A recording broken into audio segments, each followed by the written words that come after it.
Okay. So this is our discussion here. We're kind of talking about um, effectiveness of technology in learning and how technology can be a useful tool for kind of facilitating communication and learning and really providing kind of an area for sharing and for learning. And some of our ideas came here from the Pew Research that Hong Kai found, and then the idea that that education and teaching is more than just technology, and that there's a responsibility to go beyond the technology that you use as a tool, and to really teach the skills that are needed for the proper use of technology. And then I completely agree with those points, and these are points that Kong Kai had made, and I supported those, and kind of also came up with some other ideas too, where some of the initial points here were mentioning that education will spend less money via some of the technological advances that exist. And kind of piggybacking off of that, I had the idea of kind of open resources, like open resource textbooks or cheap or free text. And I know several universities here at K-State, there are a couple of departments that are working on developing their own kind of open text sources for classes. And I think that's an amazing use of technology, where you can not only take the uses of it as a medium for learning and for communicating, but you can also utilize the ability to share and produce some content that can be downloaded instead of bought from from textbooks or from companies that produce it. You can come up with sources on your own, or you can develop content that'll work, that's less expensive. So that's always kind of one of the big concerns about a lot of students too, is there's a lot of issues with student debt, and kind of finding ways to use technology to help you with that is also useful. So what do you think? What's your input here? Yes, I think technologies, to me, that's just like a wild bull, or kind of crazy fast racing car. We never know what the technology will be like 10 years later or 20 years later.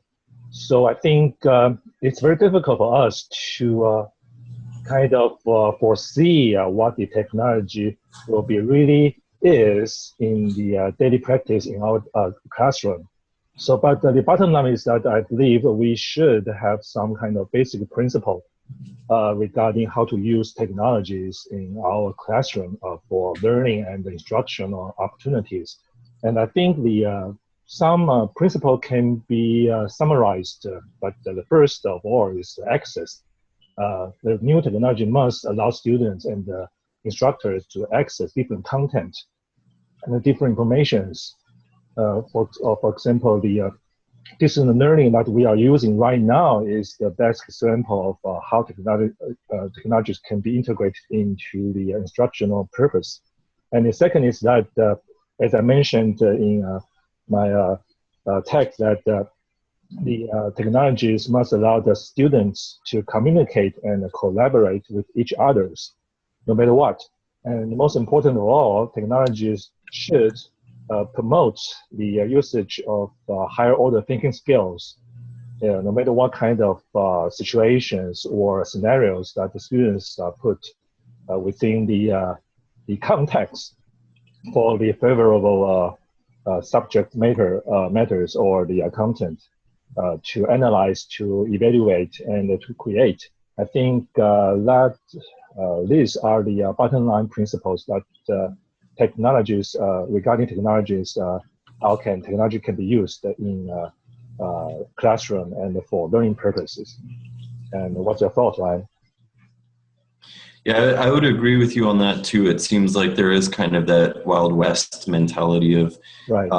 How technology should be used. And the department that I'm working with right now, we haven't adopted them, but we are looking into it. There are tech standards that are elaborated from like TESOL, which is one of the larger kind of organizations behind like English as a second language. Right. And they have tech standards that they've kind of made more uniform and pretty explicit for any departments or any organizations that are interested in doing that. And we're looking into implementing it. Right now we're doing it as not as a mandatory type of thing, just because it is really tough having kind of more seasoned instructors that aren't so tech savvy or that aren't really aren't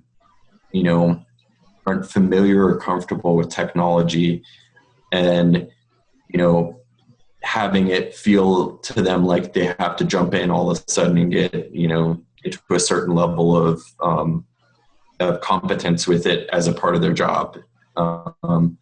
So we're kind of trying to ease in a little bit into that, because we have a handful of instructors that are really tech focused and really enjoy using either a tech strong class or more kind of just blended approach to using technology. And but plenty of the instructors are pretty set with not really using technology.